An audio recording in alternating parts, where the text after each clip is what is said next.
ሰላም ጤና ይስጥልኝ ውድ የጤና ቃል ዩቲዩብ ቤተሰቦች እንደምን አላችሁ? ቻናላችን እንደሚታወቀው ጤናና ጤና ነክ የሆኑ መረጃዎችን ለእናንተ እያደረሰ ይገኛል። ለዛሬም ለእናንተ ይመጥናል ቆንጆ ነው ብለን ያሰናዳነውን ፕሮግራም ይዘን ቀርበናል። እስከ ፕሮግራማችን ፍጻሜ ድረስ አብራችሁ እንድትሆኑ በአክብሮት እየጋበዝን የዛሬው ፕሮግራማችን ርዕስ አምስተኛ ወር የእርግዝና ወራት ይሰኛል። እንግዲህ አንዲት እናት የህፃኑን የምትሰማሁት 5 ወር እርግዝና ላይ ብላናለች። በጣም ደስ የሚል ነገር ነው። እንግዲህ ከዚህ ጋር ተያይዞ ደግሞ ልትጠነቀቁ የሚገባችሁ በደንብ ቼክ ልታረጉት የሚገባ ነገር ደግሞ ምንድነው የሚለውንም አሰናድተን ቀርበናል። እንግዲህ አምስተኛው ወር የሁለተኛው 3 ወር ወይም ደግሞ ሰከንድ ተርሚስተር የሚባለው የእርግዝና ጊዜ ነው። የህፃኑ እንቅስቃሴ መጀመሪያ የሚሰማበት አስደሳች ጊዜ ነው። ዛሬ በዚህ ወር ስለሚከሰቱ ልዩ ለውጦች እና በተለይ እናቶች ወዲያውኑ ትኩረት መስጠት ስላለባቸው የአደጋ ምልክቶች ወይም ደግሞ ሬድ ፍላግስ በዝርዝር እንመለከታለን ማለት ነው። እንግዲህ በጽንሱ ላይ የሚደረጉ ለውጦችን እናያለን። የእድገት መካከለኛ ነጥቡ ደግሞ ወይም ደግሞ ሃፍዌይ ፖይንት የምንለው ነው።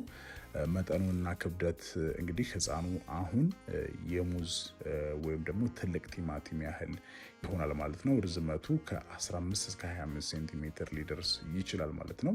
እንደዚሁም የህፃኑ የመስማት ችሎታ በምናይበት ጊዜ የህፃኑ ጆሮ አጥንቶች መድረስ ስለሚጀምሩ የእናትየውን ድምፅ፣ የልብ ምትና የውጭ ድምፆችን መስማት ይጀምራል ማለት ነው። እንደዚሁም የእንቅስቃሴ መብዛት በምናይበት ጊዜ ይህ ወሳኝ ጊዜ ነው። አብዛኞቹ እናቶች አሁን ህፃኑን እንደ ቀላል ምት ወይም ደግሞ ኪክ መጀመሪያ የሚሰማቸው በዚህ ወር ነው ማለት ነው። እንግዲህ ከጥበቃ ጋር በምናይበት ጊዜ ቆዳ ወይም ደግሞ ቨርኒክስ በሚል ስያሜ የምናውቀው ነጭ ለስላሳ ሽፋን መሸፈን ይጀምራል ማለት ነው። ህፃኑን ከተለያየ ነገር የሚጠብቀው መሸፈኛው ማለት ነው። እንደዚሁም ደግሞ በእናቲቱ ላይ የሚታዩ ለውጦች ምንድን ናቸው የሚለውን በምናይበት ጊዜ የሆድ ማደግና ምቾት ይኖራል። እንግዲህ ሆድ ይበልጥ ጎልቶ መታየት ይጀምራል። ማህፀንም እስከ እምብርት ድረስ ከፍ ይላል ማለት ነው። የጀርባና የዳሌ ህመም ይኖራል። ይህንን በምናይበት ጊዜ የሰውነት ክብደት መጨመርና የሆርሞን ለውጥ በጀርባና በዳሌ አካባቢ ህመም ሊያስከትል ይችላል ማለት ነው። እንደዚሁም ደግሞ የትንፋሽ ማጠርን በምናይበት ጊዜ ማህፀኑ ከፍ ስለሚል በሳምባ ላይ ትንሽ ጫና ሊኖር ይችላል ማለት ነው። ብራክስተን ሂክስ በምናይበት ጊዜ አንዳንዴ ማህፀን ሲጠብና ሲላላ የሚሰማ የውሸት ምጥ ሊጀምር ይችላል ማለት ነው። እዚህ ላይ መደናገጥ የለባቸውም። ይሄ የተለመደ ቢሆንም ከበዛ ግን ወዲያውኑ ወደ ሕክምና ቦታ መሄድ ወይም ደግሞ ሐኪም ማማከር ያስፈልጋል ማለት ነው። ሌላኛው እንግዲህ በአምስተኛው ወር እርግዝና ላይ ሊያጋጥሙ የሚችሉ የህመም ምልክቶች ወይም ደግሞ ሬድ ፍላግስ ምንድን ናቸው የሚለው እንመለከታለን። እነዚህ ምልክቶች ሲታዩ ወዲያውኑ ወደ ዶክተር ጋር መሄድ መደወል ያስፈልጋቸዋል ማለት ነው። ከባድ የሴት ብልት ደም መፍሰስ ካለ፣ ከወር አበባ በላይ የሆነ የደም መፍሰስ ካለ እንግዲህ አስቸጋሪ ነው ወይም ደግሞ ከባድ ምልክት ነው ማለት ነው። እንደዚሁም ደግሞ ድንገተኛ ፈሳሽ መፍሰስ ካለ ነው። ከሴት ብልት ውስጥ የውሃ መልክ ያለው ፈሳሽ መፍሰስ ወይም ደግሞ የውሃ ሽታ ሊሆን ይችላል ማለት ነው። እንደዚህ አይነት ነገር ካለ ይሄኛው አደገኛ ምልክት የሚባል ስለሆነ ወደ ሕክምና ቦታ መሄድ ያስፈልጋል ማለት ነው።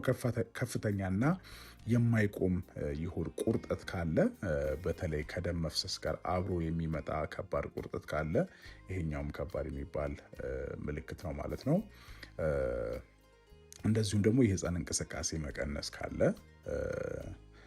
ህፃኑ ከበፊቱ ያነሰ መንቀሳቀስ ወይም ደግሞ ለብዙ ሰዓት ሙሉ በሙሉ እንቅስቃሴ አለማድረግ ካለ ይሄኛውም ህክምና ያስፈልገዋል ወይም ደግሞ ህክምና ቦታ መሄድ ያስፈልገዋል ማለት ነው። ሌላኛው ደግሞ ከባድና የማያቋርጥ ራስ ምታት ካለ፣ በእረፍትም ሆነ በህመም ማስታገሻ የማይቆም ራስ ምታት ካለ፣ የእጅ የእግር ወይም ደግሞ የፊት ድንገተኛ ማበጥ ካለ፣ ሌላኛው ትኩሳት ነው።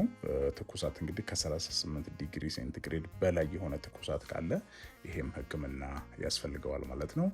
እንግዲህ እነዚህ ከዚህ በላይ የጠቀስኳቸው ከባድ የሚባሉ ምልክቶች ናቸው።